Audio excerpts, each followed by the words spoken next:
have a little something different today. It's coming from another one of my clients, regular. He's a fantastic person and loves minis. So we're gonna do some cool Harley Quinn designs with this guy. It's the 357 Colt Python. This one comes from MST. This particular one is from Black Cat Airsoft. There are a couple other places that sell them. Still trying to do some research on MST specifically, but comes in this little case and it's all metal and it's got functionality. You know, you guys have seen me do a lot of the Goatguns. This is a slightly larger scale, but still pretty sweet. You can take the cylinder out. The rounds are supposed to come out, but you're gonna find that they don't very easily, and I actually am gonna be doing some work on this design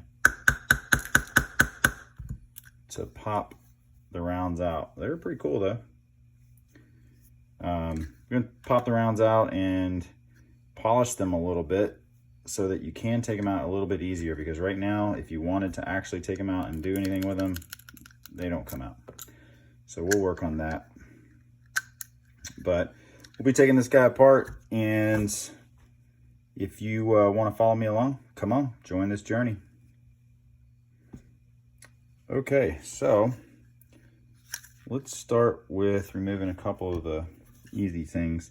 Now, I will just tell you, I have not taken one of these apart yet, and it is probably going to get a little tricky.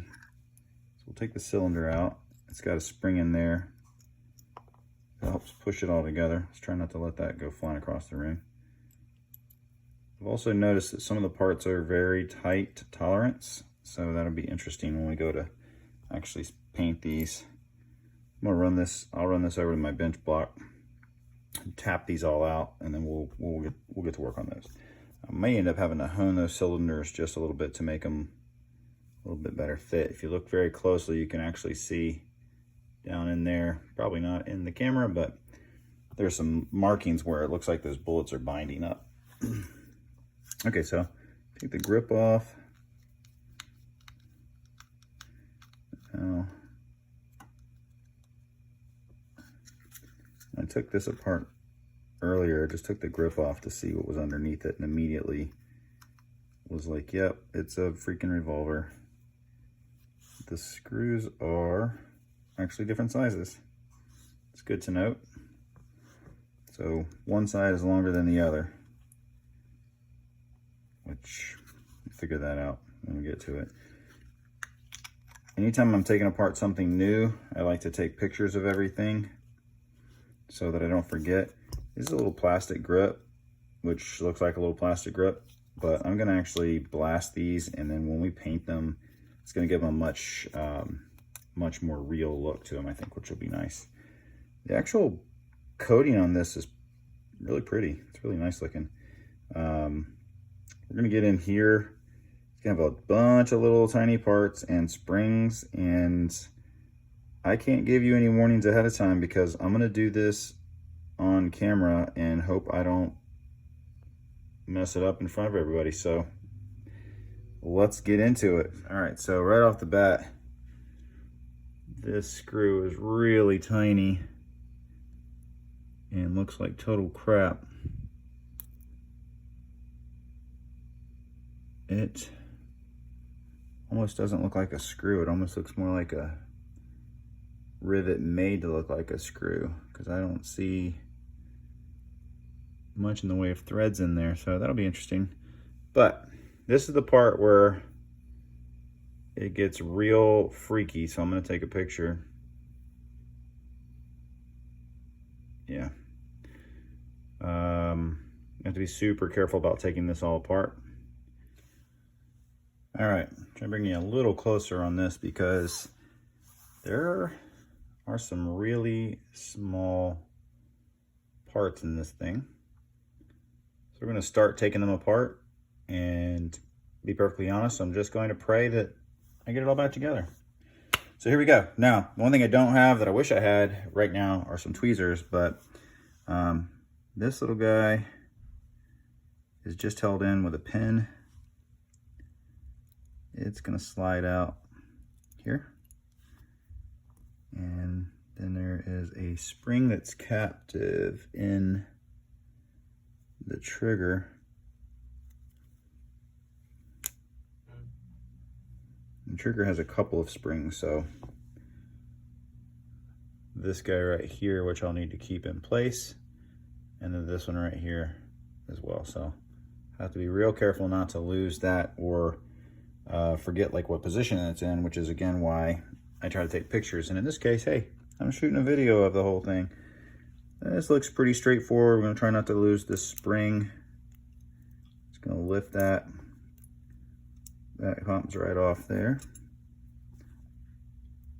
Put our spring back on. The hammer feels nice and loose, which it is. That's it. It has a spring in it right there.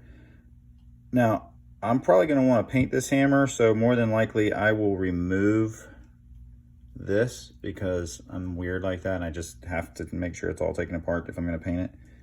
But that's not a big deal. You don't need to see me take that little pin out. There is another piece right here, and this is held in with it for this guy. So right here, I will just tell you at this moment,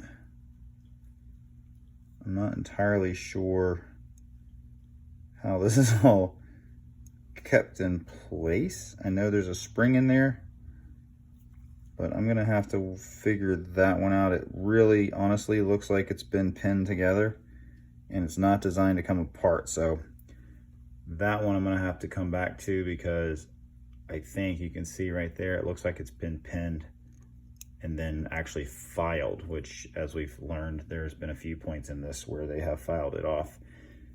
That's pretty much it. For deconstruction, the barrel, we're not taking that off. I'm still gonna see if this sight will come off. It looks like it should come off, but that screw isn't coming out, so we'll give it a go. But that's pretty much deconstruction right there. All right, well, because I'm persistent, I did get it out. And I'll show you really quickly if you care. The pin, as I suspected, was pressed in. So I was able to, as it goes in right here. Now getting it back in will be fun. That'll be interesting. But I was able to put some good solid pressure on it and pull it straight out. So we'll be able to push it back in. And then the spring is here. So I was able to pull the spring out from behind this, and this should just pop right out now. And there we go. Sweet. Now it's gonna give me a much cleaner finish when I go to paint that. And we'll clean this up, blast it. It's got a perfect hole for me to put a stake in to hold this thing to paint it, and we'll paint that as well. And the only thing that's left is the sight, which is no big deal. So yeah, about ready to put this bad boy in the blast cabinet. All right, a little change of scenery here. So everything blasted just fine. Is the you can see the kind of the copper coloration beneath the chrome. This is this came out pretty good. It's actually pretty smooth under the coating, which is nice to see. Actually, I did get the sight out. The screw is a fake screw. Doesn't work.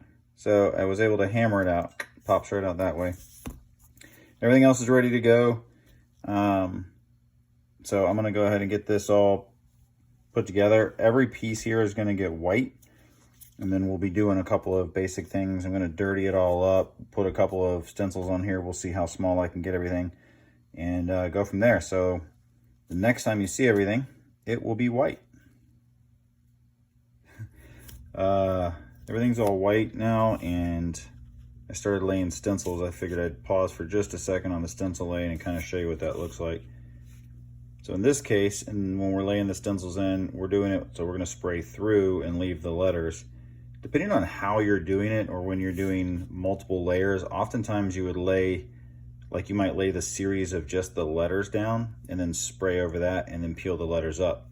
But in this case, I found it easier to paint everything white and then go back over that and then I can just lay in the color that I want on these, which in this case is just going to be a dark gray, much like the tattoos that you might see on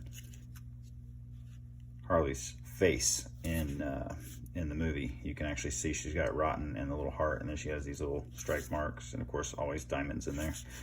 So that's going to go down. We're going to throw some paint on that, and then once that dries, we'll take it all apart, wipe everything down, and then we'll start with the mild distress rub of black on top of that, and we'll be back for the next stage.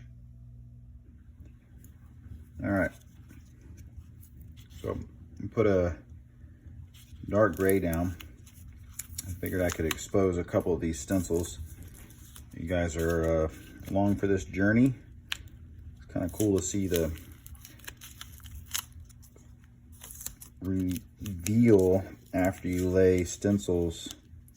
It's honestly my favorite part, and quite honestly, I'm really impatient about it. I think this is probably anybody that does this kind of work, any kind of paint work, probably, you get real impatient and you're like, I just want to see how it turned out. So I'm the same way. So in these guys, we'll get to see a little bit how this works, how these turn out.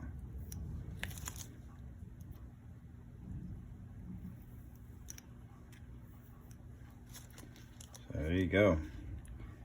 I'm going to probably save the rest until it's a little bit more dry so I don't take a chance of damaging it, but that'll give you an idea. It's a nice dark paint, and then we're going to go over everything with a little bit of a black and rub it and distress it out. All right, so we are almost ready to assemble. We've got a couple of pieces here that I've done and just lightly misted in the black, and we're going to rub those, wash those, if you will, with acetone, and I'll show you how that looks. And that's basically how I get this look, where it's a little worn, a little used. This is a technique that's a little different than the rubbing it with steel wool. If you look at some of my other videos, I'm making one about different ways to distress, if you will. And there's a lot of different ways, but it's also going to depend on the paint that you use. But you can see here, this is titanium with the rubbed color in it, and it just adds a little extra depth and texture, pulls out the lines. That's part of the reason I like it so much. You can really see, like you can see here in the Python, it really pulled that out. It's going to add a little more character to our finished look. So in this case, really simple. This is just looks really black and dirty right now, but most of this is actually going to come off just enough to give us a little depth and texture in the look. So I got a little acetone on here.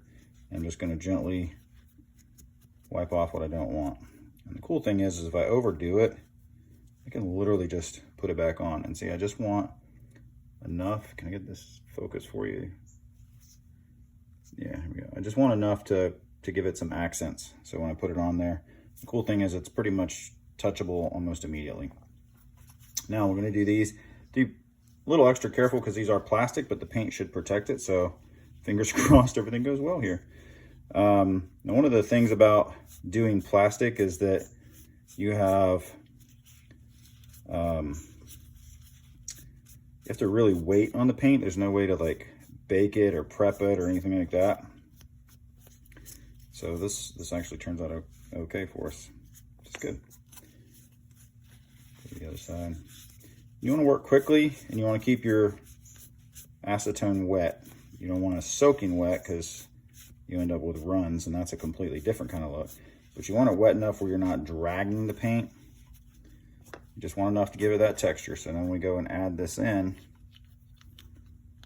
We get a more completed look. And there's our tumbler in there. And that's essentially what we're looking at. So we're actually going to start assembling this bad boy here in just a minute. We'll be back for that.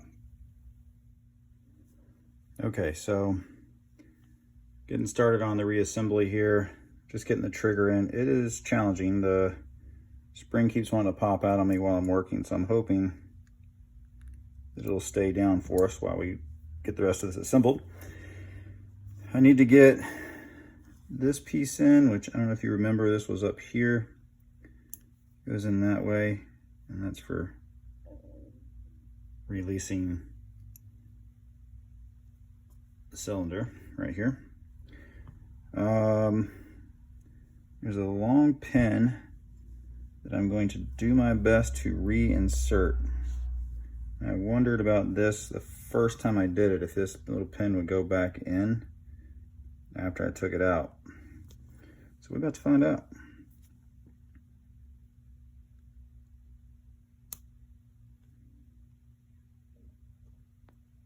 This is forced in.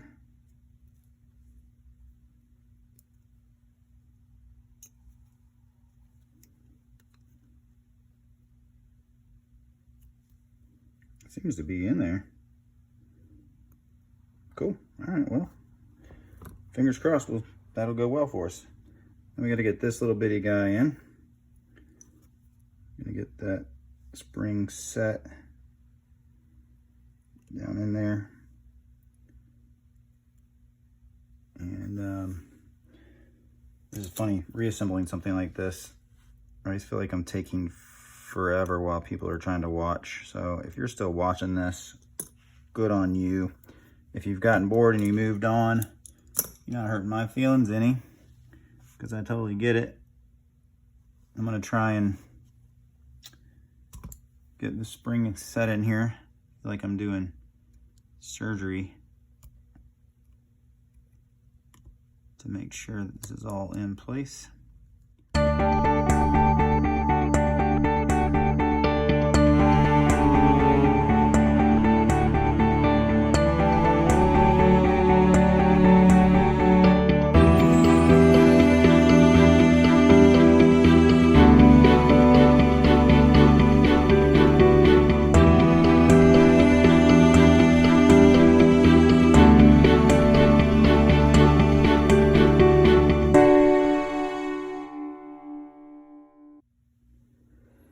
Okay, now a couple of small adjustments to make sure everything's in there.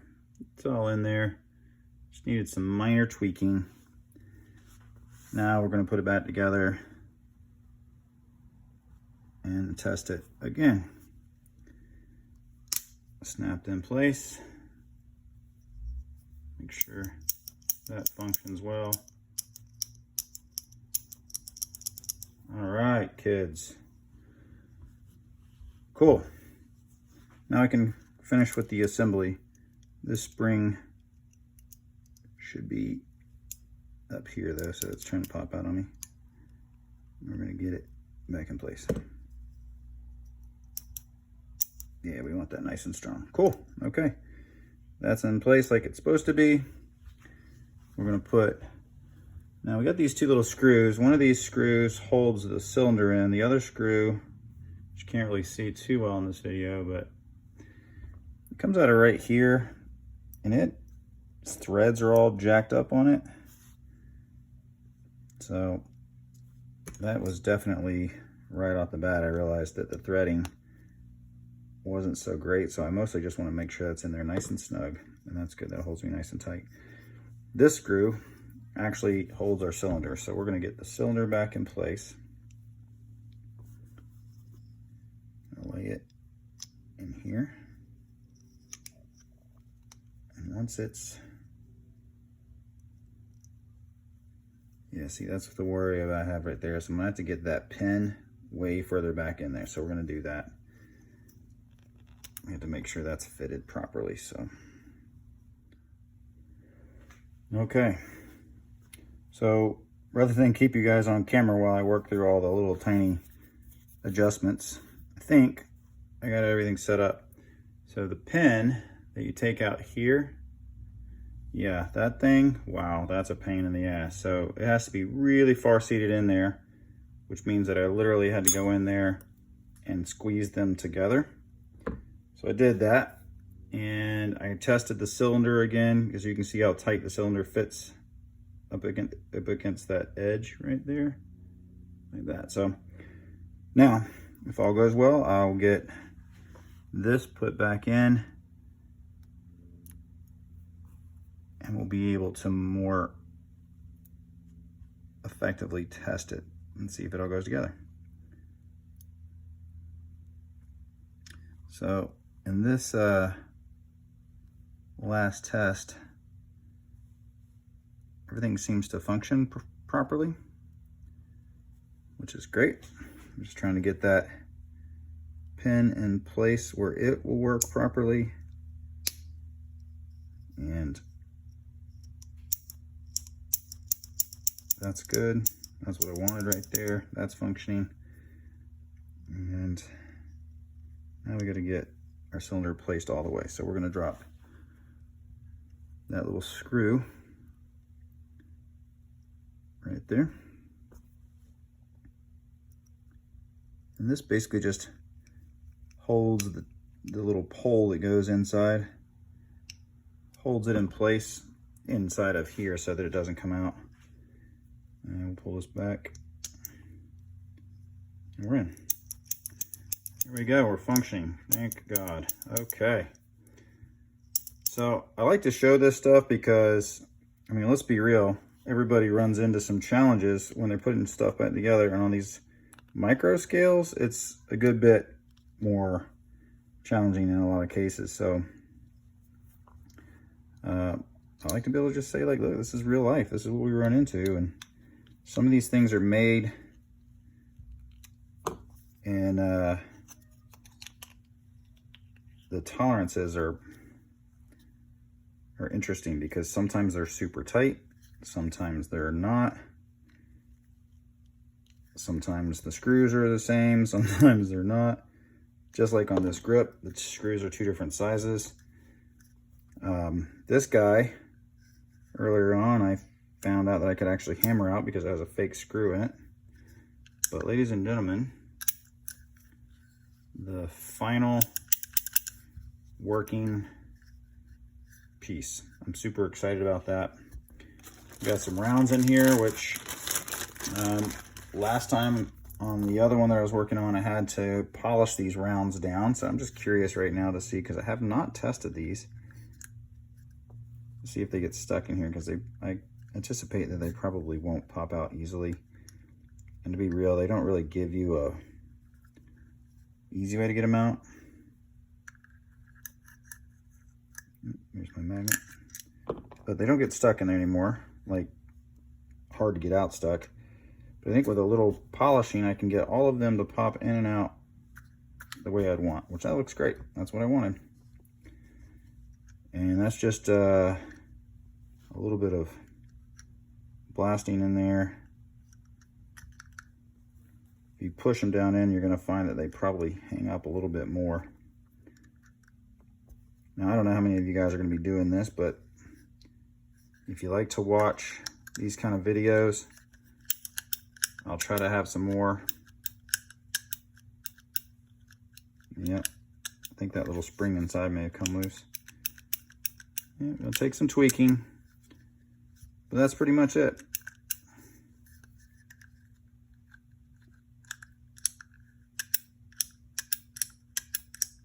Yeah, that's good. There you go. Hope you enjoyed. Hope you understand the challenges when you get into these little things. And don't be afraid. Take it to adventure. If it doesn't work, take it apart. Try it again. I'm sure I'll take this one apart one more time before we're done. Thanks for watching.